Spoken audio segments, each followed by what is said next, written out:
시공이 경기단 경복궁 교회 선교 회원 여러분, 한 주 동안도 평안하셨습니까? 샬롬, 샬롬, 샬롬. 코로나19 사태가 70일 넘게 지속되고 있으며 사회적 거리 두기가 2주간 더 연장되어서 4월 19일까지 시행되게 되었습니다. 따라서 교회는 아직도 예배가 회복되지 못한 가운데 종료주일과 고난주간을 맞이하게 되었으며 다음 주일 부활절 예배도 성전에서 드리지 못하게 되어 참으로 안타깝습니다. 네, 2000년 전에 예수님께서는 낮고 천한 모습으로 이 땅에 오셔서 3년 동안 공생애를 감당하시고 예루살렘에 들어오시자마자 오래지 않아서 유대인들에 의해 고난을 당하시고 심지어 유대인들의 사주에 의해서 본디오 빌라도의 손으로 십자가형에 처하게 됩니다. 그럼 예수님께서 예루살렘 성전에 입성하시는 과정에서부터 십자가에 매달리시기까지 그 고난받으신 과정을 차례대로 살펴보도록 하겠습니다. 네, 오늘 첫 번째 예수님의 고난의 여정을 살펴보면은 예루살렘의 입성과 최후의 만찬입니다. 먼저 예루살렘 입성입니다. 요한복음 12장 12절부터 14절 말씀입니다. 시간 관계상 눈으로 읽어주시기 바랍니다. 요한복음 12장 12절부터 14절 말씀입니다. 네, 감사합니다. 예루살렘에는 유월절 명절을 지키기 위해서 주변의 각 나라들로부터 수많은 유대인들이 몰려들기 시작했습니다. 수백만이 몰렸다고 합니다. 예수님은 예루살렘 입성을 위하여 서갈에서 9장 9절에 예언된 말씀처럼 어린 나귀를 타시고 예루살렘으로 들어가시게 되었습니다. 이 소식을 들은 많은 유대인들은 여리고에서부터 종려나무 가지를 꺾어 들고 와서 예수님의 발 앞에 깔고 자기들의 겉옷을 벗어서 길에 펴면서 모든 사람들이 소리 높여 외쳐 이르되 호산나 다윗의 자손이여 찬송하리로다. 주의 이름으로 오시는 이여 가장 높은 곳에서 호산나 하더라. 아멘. 이스라엘의 왕으로 오신 예수님의 예루살렘 입성을 환영하면서 높이 높이 외쳤던 것입니다. 이에 온 성이 소동하였던 것입니다. 예수님께서는 예루살렘 성전에 들어가신 후에 성전을 먼저 청결케 하시고 저녁이 되어서 제자들에게 마가의 다락방에서 최후의 만찬을 베푸십니다. 마가복음 14장 22, 24절 말씀인데요. 이것도 눈으로 읽어주시기 바랍니다. 마가복음 14장 22, 24절 말씀입니다. 네, 예수께서 만찬을 위해 떡을 가지시고 축사하신 후에 이것은 내 몸이다 라고 말씀하시면서 제자들에게 나누어 주셨습니다. 자신이 말씀이 육신되어 생명의 떡으로 오신 것을 말씀하신 것입니다. 또 잔을 가지사 기도하신 후에 제자들에게 잔을 나눌 때 이것은 많은 사람을 위하여 흘리는 나의 피, 곧 언약의 피라고 말씀하셨습니다. 즉 이것은 예수님께서 대속하기 위해서 십자가에서 흘리실 피의 대속을 의미하는 것입니다. 결국 제자들은 만찬 시에 예수님의 살과 피를 먹고 마심으로써 예수님과 하나가 되었던 것입니다. 이것이 오늘날 성찬식의 유래가 되어서 이런 성찬식을 통하여 예수님의 살과 피를 먹고 마시게 된 것 같은 성령의 임재하심을 통해서 성찬식에 참여한 자는 예수님과 하나가 되는 은혜를 체험할 수가 있는 것입니다. 예수님께서는 마지막 만찬을 마치시고 제자들을 데리시고 예루살렘에서 나오셔서 감람산으로 기도하러 들어가셨던 것입니다. 오늘 두 번째 고난의 여정은 예수님께서 겟세마네에서 기도하시는 것입니다. 마가복음 14장 33절부터 36절 함께 읽도록 하겠습니다. 베드로와 야고보와 요한을 데리고 가실 때 심히 놀라시며 슬퍼하사 말씀하시되 내 마음이 심히 고민하여 죽게 되었으니 너희는 여기 머물러 깨어 있으라 하시고 조금 나아가 땅에 엎드려 될 수 있는 대로 이때가 자기에서 지나가기를 구하여 이르되 아빠 아버지여 아버지께서는 모든 것이 가능하오니 이 잔을 내게서 옮기시옵소서. 그러나 나의 원대로 마옵시고 아버지의 원대로 하옵소서 하시고 아멘. 예수님은 감람산 즉 겟세마네 동산에 이르시자 베드로와 요한과 야고보를 데리시고 기도할 곳을 찾아가면서 자신이 십자가 지실 것을 생각하니 참으로 슬프고 고통스럽다고 말씀하시면서 너희는 여기서 깨어 있으라고 하십니다. 그리고 자신은 조금 떨어진 곳에 무릎을 꿇고서 이 때가 자기에서 지나가기를 기도하셨던 것입니다. 그 기도 내용인즉 아빠 아버지여 아버지께서는 모든 것이 가능한 분이시니 이 잔을 내게서 옮기시옵소서. 즉 십자가를 치지 않도록 하여 주시옵소서. 그러나 나의 요구 내 원대로 마옵시고 아버지 원대로 하시옵소서. 육신을 입고 계신 예수님께서는 최악의 형벌인 십자가 지시는 것이 보통 우리와 똑같이 두렵고 떨렸다는 것입니다. 머리가 터질 것 같고 가슴이 찢어질 것 같은 고통 중에 모든 피를 다 흘리면서 십자가에서 긴 시간 동안 고통받는 것이 두려웠던 것입니다. 그래서 전지전능하신 아버지 하나님께 이 십자가를 면하게 해달라고 땀방울이 핏방울 되도록 기도를 하셨던 것입니다. 그러나 하나님께서는 침묵으로 일관하셨습니다. 그래서 예수님께서는 마지막 기도는 자신의 요구를 관철시키려는 것이 아니라 하나님이 뜻이 이루어지는 기도로 마무리를 지었습니다. 세상 죄를 대신 짊어지기 위해서 십자가를 담당하는 것이 하나님의 뜻임을 다시 한번 깨닫게 된 것입니다. 감람산에서 기도를 마치시고 나오실 때 가룟 유다가 대제사장들의 군병들을 데리고 와서 예수님을 포박하여 대제사장 가야바에게로 끌고 가게 된 것입니다. 오늘 세 번째 예수님의 고난의 여정은 빌라도에 의해서 사형 언도를 당하시는 것입니다. 마태복음 27장 22, 26절 말씀 함께 읽도록 하겠습니다. 빌라도가 이르되 그러면 그리스도 하는 예수를 내가 어떻게 하랴? 그들이 다 이르되 십자가에 못 박아야 하겠나이다. 빌라도가 이르되 어찌 미냐 무슨 악한 일을 하였느냐? 그들이 더욱 소리질러 이르되 십자가에 못 박게 하겠나이다 하느니라. 빌라도가 아무 성과도 없이 도리어 밀라에 나려는 것을 보고 물을 가져다가 무리 앞에서 손을 씻으며 이르되 이 사람의 피에 대해 나는 무죄하니 너희가 당하라. 백성이 다 대답하여 이르되 그 피를 우리와 우리 자손에게 돌릴지어다 하거늘 예 바라바는 그들에게 놓아주고 예수는 채찍질하고 십자가에 못 박히게 넘겨주니라. 아멘. 예수님이 붙잡혀간 대제사장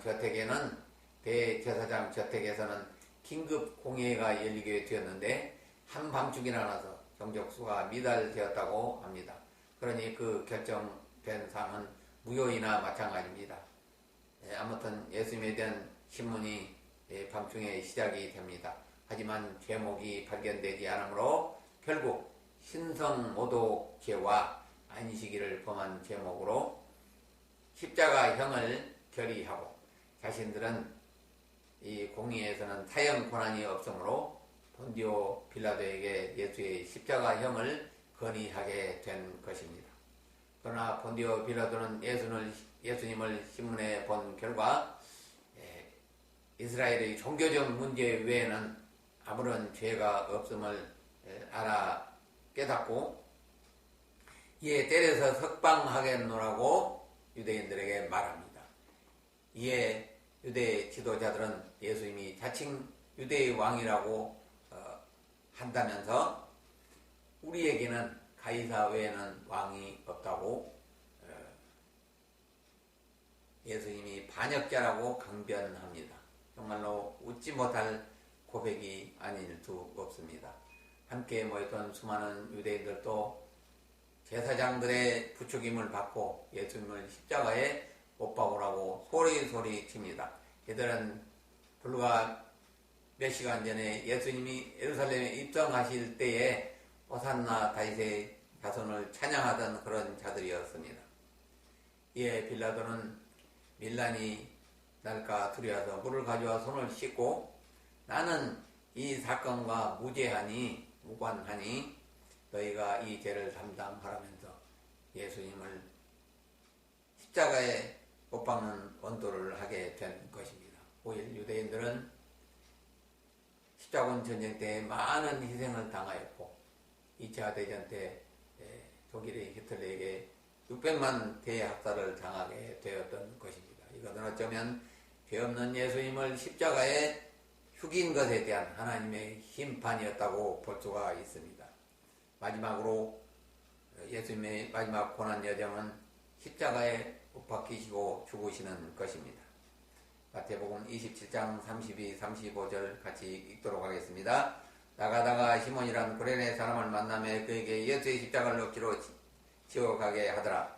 골고다 즉 배고르의 곳이라는 곳에 이르러 쓰레기탄 포도주를 예수께 주어 마시게 하였더니 예수께서 맛보시고 마시고자 하지 아니하시더라. 그들이 예수를 십자가에 못 박은 후에 그 옷을 제비 뽑고 나누고 아멘.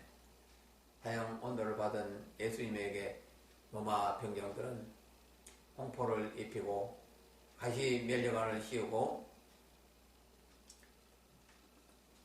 조롱하면서 나뭇가지로 머리를 쳐서 이마에서 검붉은 피가 흐르게 하였습니다. 이뿐 아니라 40에 하나 감암매를 채찍을 맞으심으로써 거의 희신 상태가 되었습니다. 이사야서 53장 5절 말씀처럼 그가 채찍에 맞음으로 우리가 나음을 얻었고 아멘. 하지만 로마 병정들은 수없이 쓰러지고 넘어지는 예수님에게 그 무거운 십자가를 짊어지게 하고 골고다 언덕을 오르게 합니다. 마치 이삭이 번제단 사용할 나무를 짊어지고 모리아산을 올라가는 것처럼 말입니다. 바로 비아 돌로로스 길을 오르게 한 것입니다. 예수님이 더 이상 십자가를 칠 수 없음을 깨달은 로마 병정들은 길을 지나가는 구레네 사람 시몬에게 십자가를 지웁니다. 예수님은 그 십자가에 매달려 끌려서 골고다 언덕으로 도착했습니다. 쾅쾅쾅 대모들 십자가에 내리치는 망치 소리와 함께 예수님은 양손과 두 발목에 녹슬은 큰 대못이 박히게 됩니다. 얼마나 끔찍하게 아프셨을까요? 잠시 후 십자가가 세워집니다. 곧바로 몸의 하중으로 인해 양 손목으로부터 피가 흐르면서 통증이 시작됩니다. 함께 좌우에 매달린 두 강도가 예수님을 비난하였으며 지나가는 자들은 머리를 흔들면서 내가 하나님의 아들이거든 그 십자가에서 내려와 보라고 비난합니다. 제사장과 서기관들도 함께 희롱하여 이르되 십자가에서 내려오면은 당신을 메시아로 믿겠노라고 비난합니다. 이처럼 고난이 지속되는 가운데 예수님이 십자가 매달리신 지 벌써 3시간 만인 12시에 갑자기 해가 빛을 잃고 온 땅에 어둠이 임하더니 오후 3시까지 칠흑 같은 어둠이 계속되었던 것입니다. 하나님의 아들 예수 그리스도께서 십자가에서 고난당하시고 고통받으실 때에 천지 만물도 진동하며 흑암 중에 머물렀던 것입니다. 이때 예수님께서 엘리 라마 사박다니 나의 하나님 어찌하여 나를 버리시나이까. 차마 아버지라 부르지 못하고 하나님이라고 부릅니다. 철저하게 죄인의 부르짖음이었던 것입니다. 이렇게 고통 중에 죽어가는데 어찌하여 침묵만 하고 계시니까 그러나 무거운 침묵만 계속됩니다. 결국 예수님께서 다 이루었다 하시고 크게 소리 지르시면서 영원히 떠나가셨다는 것입니다. 이때 예루살렘의 성전 휘장이 위에서부터 아래로 쫙 찢어져 내렸던 거예요. 바위가 터지고 무덤들이 열리고 자던 자들이 일어났던 것입니다. 이 광경을 모두 지켜보며 십자가 현장을 감독하던 로마 백부장은 그 일어난 일을 보고 두려워하면서 이분은 진실로 하나님의 아들임에 분명하다고 증언하였던 것입니다. 네, 신학자 데이비스란 분은 예수님의 십자가 처형에 대해서 그 고통을 다음과 같이 상세하게 리얼하게 전해주고 있습니다. 마치 패션 오브 크라이스트의 그 영화 내용보다 더 상세하고 치밀하게 기록이 되어 있습니다. 그 내용이 좀 긴데요. 그래도 제가 읽어드리도록 하겠습니다. 네, 군병들이 명령에 의해 시몬이 형틀을 땅에 내려놓자마자 예수를 땅에 쓰러뜨려 등과 팔이 형틀에 닿게 한 후에 한 병사가 예수의 손목과 나무에 사각형의 무거운 못을 깊숙이 박았다. 쾅쾅쾅. 그는 재빨리 반대편으로 가서 또 다른 못을 박았다. 그리고 나서 십자가를 세운 후에 예수의 양발을 모아 그 장심에 탕탕탕 못을 박았다. 이제 예수는 완전히 십자가에 못 박힌 것이다. 두 발목에 매달린 예수의 몸이 천천히 아래로 축 처질 때 양 손목의 못에는 더 많은 무게가 걸리게 되는데 그때 양 손목의 못은 정중신경의 압력을 가하기 때문에 도저히 참을 수 없는 극도의 고통이 손가락에서 양팔로 타고 올라와 그의 뇌 속에서 진통하였다. 이러한 고통을 피하기 위해서 그가 몸을 위로 밀게 되면 그의 온 무게는 그의 발에 박힌 못에 걸려 고통스러웠다. 이 시점에서 또 다른 현상이 일어났는데 양팔의 힘이 빠짐에 따라 근육에는 경련이 일어나며 쉴 새 없이 고통이 이어졌다. 한편 예수는 작은 양의 공기라도 폐 속으로 밀어 숨을 쉬기 위해서 몸을 위로 밀어 올리려고 애를 썼다. 뒤틀리며 관절을 찢는 주기적인 경련들, 간헐적이고 부분적인 지식상태, 그가 달려있는 거친 십자가 나무에 예수님의 등이 부딪히면서 등살이 찢겨져 살점이 떨어져 나오는 고통. 이런 끝없는 고통의 시간이 흐른 뒤 또 다른 고통이 시작이 되었다. 심포가 혈청으로 천천히 차서 심장을 압박하기 때문에 가슴 깊숙한 곳에서 찢어질 듯한 고통이 밀어 닥쳤다. 이제 모든 고통은 거의 막바지에 이르렀다. 세포 조직의 분비물은 치명적으로 흘러나왔으며 고통에 짓눌린 폐는 조금의 공기라도 호흡하기 위해서 필사적으로 노력했다. 압박을 받은 심장은 진하고 무거운 피를 세포 조직으로 펌프질해 내느라고 애를 썼으나 점점 버거워져 갔다. 이제 예수의 몸은 극한 상태에 도달했으며 그는 죽음이 차갑게 그의 세포 조직에 파고드는 것을 느꼈다. 결국 그의 속죄의 사명은 십자가에서 죽음으로 이렇게 완성이 되었다. 주여. 사랑하는 성도 여러분, 이처럼 참혹한 예수님의 십자가의 고통, 뼈저리고 아주 치열하게 느껴지지 않으십니까? 치가 떨리게 느껴지지 않으십니까? 이렇기 때문에 십자가형은 최악의 사형 방법으로 로마인들에게는 금지되었던 것입니다. 따라서 로마 시민권자인 사도 바울은 목베어 죽임을 당했습니다. 즉 단두대 순교를 당했다고 전해지고 있습니다. 결론을 맺도록 하겠습니다. 점도 없고 흠도 없으신 예수님은 저와 여러분을 위해서, 여러분 같은 죄인을 구원하기 위해서 참혹한 고통을 당하시고 십자가에서 죽으셨습니다. 예수님은 멸시천대 치배틈을 당하시고 또 우리의 허물 때문에 가시 메주건에 찔리시고 끝내는 그 옆구리에 창으로 찔림을 당하고 숨을 거두셨습니다. 우리 죄악 때문에 채찍의 상함을 당하시고 십자가에서 모든 피와 물을 흘리시고 죽으셨습니다. 사랑하는 성도 여러분, 예수님은 저와 여러분을 위해서 이렇게 고난받으시고 십자가에서 죽기까지 우리를 사랑하셨습니다. 2020년 고난주간을 맞이하는 저와 여러분은 예수님을 위해서 무엇을 어떻게 하실 수 있을까요? 예수님 말씀하시기를 자기의 십자가를 지고 나를 따르라고 말씀하십니다. 내가 짊어져야 할 십자가가 무엇인가? 그것을 찾아야 할 것입니다.